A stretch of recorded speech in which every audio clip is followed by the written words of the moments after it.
Hey, what's going on, guys? It's FPL Yusuf here. Welcome back to another video on my YouTube channel. Today, I'm going to be bringing you guys a little bit of a different video. I'm going to be going through my top 5 players in each position this week. We're going to be looking at this current coming game week, which is game week 21, but also with a little bit more of a long-term view as well over the next sort of 3 or 4 game weeks, just to give you guys some different transfer targets.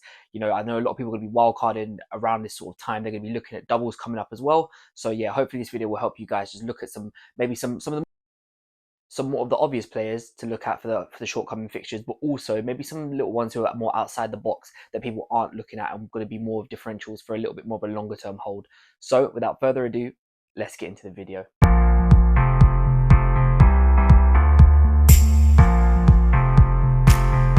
Okay, welcome back, guys. Thank you so much for being here with me today on my YouTube channel for another video. Before we get into this one, if you guys wouldn't mind dropping a thumbs up and subscribing down below, it would be greatly appreciated. Okay, so like I said in my intro, today's going to be a little bit more of a different style video. We're going to be covering players in each position for not only the coming game week in game week 21, but also maybe 3 or 4 game weeks after this, just to kind of give you guys a different range of players, different price points as well, to trying to cover all budgets. So I'm not going to be covering goalkeepers today. It's just going to be solely defenders, midfielders, and forwards. So we'll start on the defenders first, and this is the list that I've currently got right now. So in number 1 spot, I think is the most. I think he is the best value for money over the next, not only this week, but over the next sort of 2-3 weeks, and that's Anthony Robertson. Now, for me, Fulham are a very good team. They're a very good defence. That they're decent going forward. But most important about them is they've got good fixtures coming up. So they've got West Ham this week. They're followed by Ipswich. So they've got some teams that they could be keeping clean sheets against. Which for obviously Robinson is the most important thing. But he has such an attacking threat down that left hand side. His expected assists this season has actually been very good. I think he's got 7 assists already this season for Fulham. So I think for me, for the price point that you're getting him at, I think it depends. Obviously, if you've owned him from like 4.5, 4.6 million, then no doubt you're going to hold him for the next sort of 2-3 game weeks. After those sort of 24, 25, then maybe you might want to look at a view to get rid of him, because Fulham's fixtures do change. But like I said, these players are going to be aiming for sort of this coming game week, but also the next 2 or 3 after that. So Anthony Robertson is my number 1. My number 2 is Daniel Munoz, and it was very close between them. They're very similar in price, very similar in profile of player. Munoz is playing down that right-hand side for Crystal Palace, but he really does bomb on. I think he's got more of a goal threat than an assist threat. He seems to just pop up in these sort of goal-scoring positions. His assist threat isn't actually that great, as you guys can see on the screen. I'll leave all the stats and numbers for their expected goals and expected assists on there. But yeah, I think for me, if you're bringing Munoz in, obviously, again, first and foremost, he's a defender, so you're going to be expecting clean sheets.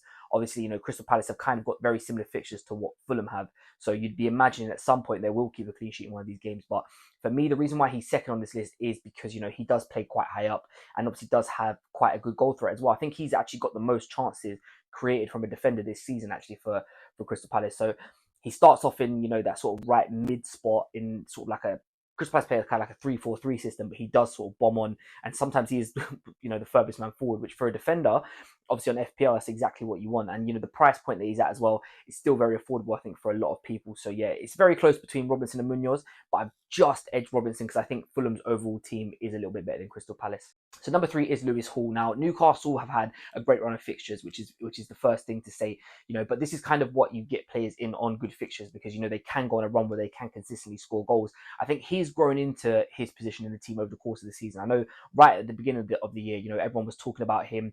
Newcastle didn't really get off to the best start of the season. They kind of scraped through that Southampton game on game week 1, and then they weren't really finding form. But no doubt over the last sort of 5-6 game weeks, they really are picking it up, and he's looking very good at left back. Not only are they keeping clean sheets, but he is getting a very high expected assist threat as well. And the same as the other 2 above him, he's just a very good price point. I think Newcastle still have decent fixtures even after sort of 25, 26. If you kind of wanted to maybe play your wild card a little bit later on in the season, maybe around game week 30, when we'll sort of get more announcements for doubles, I think, for me, Lewis Hall is just a great hold. The price point he is, you can rotate him out with other players, but also, like I said, he's keeping clean sheets, but obviously does come with an assist threat as well. Now, the last 2 defenders are probably a couple of weeks ago 2 that would have been, fighting for the 1 and 2 spots. So I've got Konate in at number 4.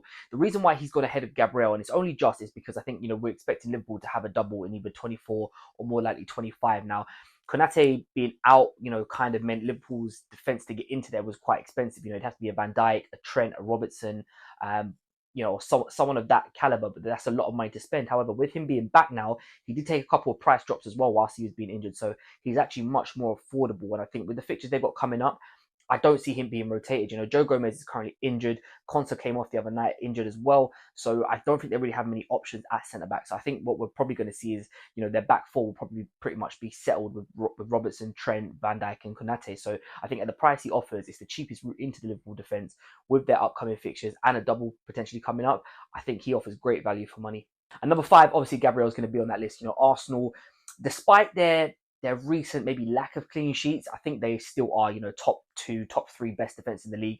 But obviously Gabriel, we're all picking him for the same reason. If you've got him in your team, he's in there for that aerial threat and that set piece threat. He hasn't really been that effective over the last sort of 5-6 game weeks from corners, but there's no doubt about it that he can pop up at any time with a header. But obviously Arsenal just defensively as well are just a great team. They don't really concede many chances. So you would expect them to keep some sort of clean sheets over the coming weeks. It is worth saying that their fixture run is a little bit more difficult than everyone else on this list, but obviously they are probably, along with Liverpool, the best defense on this side. So yeah, for me, I think he's still value for money. I still think the threat he offers from set pieces is important.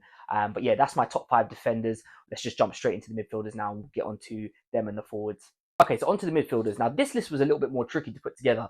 I think there's different options from different teams. Obviously, different style of players. Some are on set pieces, some aren't. So this one was a little bit more tricky. I've gone for Anthony Gordon in my number 1 spot. So I've had him now for the last sort of 5-6 weeks. And while he hasn't been as explosive as maybe I would have liked, he's been ticking over nicely. It's been a lot of 6-pointers, 7-pointers here. He's been getting up the odd assist. He has scored a few goals over the time, but I just think for the value for money he offers, but also the way Newcastle are playing at the moment, I think he's a very good pick, at least for the next short term 3-4 fixtures. Like I said, same as Lewis Hall, you could end up holding him all the way through if there was no other options. I just think that at some point Brian Mbeumo, when his fixture swings, you're probably going to want to get on him. So that might be an easy replacement for Gordon. And that is the reason why Mbeumo isn't on this list for the record. Just because he's got Man City, Liverpool. He's got a little bit more of a tricky fixtures than the rest of these guys. But yeah, Gordon for me, best value for money midfielder right now. Newcastle playing incredibly well. And him and Isak are just linking up so good together. So yeah, Gordon for me is in that number 1 spot. 2 and 3 were very difficult because obviously both of them play for the same team. So they're both going to get ample chances if Crystal Palace are scoring. So I've gone for Eze at number 2, just over Sarin at number 3, because I think Eze's set piece threat for me just about edges in there.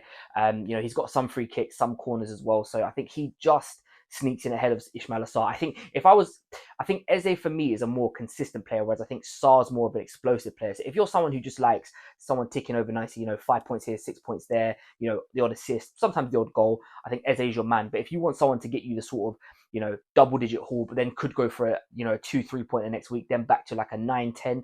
I think Ismail Assar is your best bet. There's not really much difference between price between them two as well. Obviously, they're both playing for the same team. Crystal Palace probably one of the top 2-3 teams at the moment with FDR rating fixtures. So obviously they've got teams who they can score against, which you'd imagine that Eze or Sarr, if Palace do score, are going to be part of that with Mateta. So yeah, it was really difficult to sort of rank these two, but I've just gone for Eze over Sarr, but it is very close. So number 4 is Bruno Fernandes. Now, I don't know how I feel about this, if I'm being honest with you. I've never liked Bruno really as an FPL asset. I think he's been one of those players that the stats always favour him. He's always has like a decent expected assist, a decent expected goals, but just never really seems to do it enough for me. Now, obviously, Man United about to come into Southampton, which is probably the best fixture you could have right now. So obviously, naturally, a lot of people are going to be looking at him. If you're wildcarding, I probably would advise going with him if you are wildcarding. I think he's just a lot of money for a team which isn't as consistent as maybe others are. The same thing for Bruno. I don't think he's as consistent as maybe some of these other midfielders on this list are. But, like I said, he's still a good option. Obviously, Man United got a very good fixture run as well, which obviously is part of the parcel of why you're picking certain players. And it's kind of why I've included him here. I just don't know for me if he's just a little bit overpriced for what he offers. But then again, that being said, he is going to be the guy who's taking all the set pieces. He's probably on penalties for Manchester United. So yeah, I think, there is definitely high upside for him over these next coming weeks. Now, the last pick, I actually couldn't pick between them two, so I've just included both of them on this list. One is Josh Murphy and one is Amad Traore. So 2 teams we've already talked about, Man United and Newcastle. I think if I had to favour one, I probably would just take Amad, only because I think Murphy's a little bit of a streaky player sometimes. He'll have a good run and then you won't see him for sort of 5-6 games, and then he usually comes out the team. Fast forward 6-7 weeks and he comes back into the team, whereas Amad, I feel like, is making this this spot in this Man United team his own. There's obviously always potential risk that he goes back to that right wing back spot because, Man United don't want to be playing with two actual fullbacks because it's going to really limit how they go forward. But I think for me, out of these two, I think Ahmed just has a little bit more of a higher upside. And obviously, like I said, with Man United playing Southampton this week, it is like a prime fixture for him. So I think if you've got him, he's someone you could definitely hold for the next sort of 5, 6, 7 game weeks. You just rotate him in and out depending on what fixtures Man United have. But yeah, I just would pick him over Jacob Murphy. But if you really are on a budget option and you wanted to jump into that Newcastle team and you couldn't afford Gordon, then I don't mind Jacob Murphy at all. Okay, and finally, we're going to move on to the forwards. No surprise who number one is. It is Alexander Isak. I think a lot of us, or a lot of you guys who are probably watching this, own him now. He's just in such a good run of form at the moment. He is obviously chasing down that Jamie Vardy record of, I think it's 10 or 11 goals consecutively scored. I think Isak's on about 8 or 9, so he's getting close. Newcastle got good fixtures coming up, which means he definitely could be, someone who's going to be getting involved in the goals over the next few weeks. I just think he's the best value for money. He's such a good finisher. He is Newcastle's main man. There's not really too much to say about him. I know, his price is slowly creeping up, but I still think, even at 9.4, 9.5, if you don't buy him this week or you buy him next week, I still think he's worth the money. Everything that Newcastle do kind of revolves to getting him the ball. So yeah, for me, Alexander Isak was just kind of a no-brainer on this list, and he is going to be number one. Now, number 2 and number 3, again, it's the same as kind of like every other position that I've gone through so far. It is very close between them. I have put Raul Jimenez over Mateta for a couple of reasons. Number one, I just think, again, Fulham are probably a more well-rounded team than what Crystal Palace are, whereas I think for Fulham, Jimenez is like the main guy. He's the guy who's going to score most of the goals for them, whereas I think Crystal Palace's goals could be shared between Sarr, Eze, Munoz. So I think there's just more routes to points for Crystal Palace than there is Fulham. Jimenez does have a very good expected goal ratio. Now, obviously, that part of that may be down to the fact that he scored 2 penalties last week. Obviously, I did own him in my team. He got a nice 13-pointer. It always does help having someone on penalties.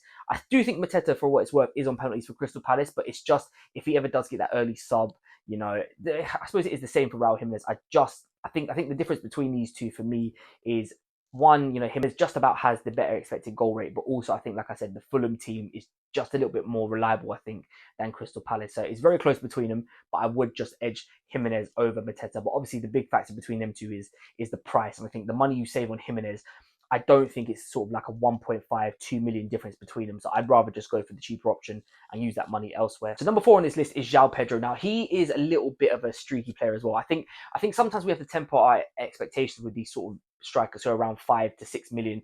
I think when we bring them in, on a good fixture run, we kind of almost expect them to keep scoring every game. But I think that's why they are priced the way they are. They're not like a Haaland or like an Isak or a Watkins who are going to score most games. They will have their runs. Isak obviously got back-to-back 9-pointers now, but then would you be surprised if he went and got a 2-pointer or a 1-pointer? Probably not, because that's why he's priced at the way he is. But Brighton have got decent fixtures, coming up. I think João Pedro is, for the time being, still their main number 9. It's looking like Evan Ferguson might leave out on loan, which will be less competition for him. I don't think Danny Welbeck's back yet either. So I think João Pedro's pretty much got that number 9 spot nailed. He obviously is also on penalties as well, which does help. But yeah, for me, I think just a little bit of a streaky player. So if you're someone who likes consistency, probably not for you. But again, he does have that big upside of the big hauls. And the final player on this list is very much a gamble, it's worth saying, and that's Cody Gakpo. Now, Liverpool, for me, coming up have got, a double soon, right? It'll be 24, 25, and Gakpo is somebody that I plan to own him. Now, I currently do have Luis Diaz, and I think both of them offer the same risk where they could be pulled off at any given moment. I think what I've noticed about Gakpo over the last sort of 4 or 5 weeks is usually when he scores, if he does manage to stay on a little bit longer, sort of the 60 to 70th minute, he is very, very good for bonus points. And I actually think that he's up there rivaling with Salah if they both have the same goal contributions. I mean, sometimes that is the difference between picking a player and not picking a player. But also with the fact that Darwin's just not looking like he's going to get near that squad. Jota doesn't really look up to speed at the moment either. I just think, for me, I think he's their first choice at the moment. Obviously, he can play on the left. He can play striker, which obviously does help. If someone gets brought off and he's got multiple positions he can play. I just think, for me, right now, he's looking like he has a better output than Luis Diaz. Minutes-wise, I think it's very close between them. But Gakpo, for me, is a gamble that I'm willing to, probably from game week 23 onwards, when Liverpool play Ipswich, and then I'm more than likely going to have a double in sort of 24, 25. He's definitely somebody that I'm going to want to own. I am aware that, he probably won't play all the minutes in those doubles, same way Luis Diaz probably won't. Liverpool do have a lot of rotation risk up top, unless your name is Mo Salah. So just bear that in mind, err on the side of caution if you are going to go for Gakpo, that you probably won't get 90 minutes a lot of the time, but there is high upside with him. Okay, thank you guys so much for watching this video. If you have enjoyed it, don't forget to drop a thumbs up and subscribe down below. I will be back tomorrow with a final team selection video ahead of the Game Week 21 deadline. So we are nearing that. Remember, it's a Tuesday deadline, and it's a very quick turnaround between 21 and 22. So yeah, I hope this video does help you guys. If if you're on a wild card or you've got a couple of transfers stashed up, you're looking to look at players who are maybe not only for the short term, but also some who can, you can sort of carry through sort of 24, 25, 26. So yeah, fingers crossed this video does help you. But if you guys have enjoyed it, don't forget to drop a thumbs up and subscribe down below, and I'll catch you guys next time.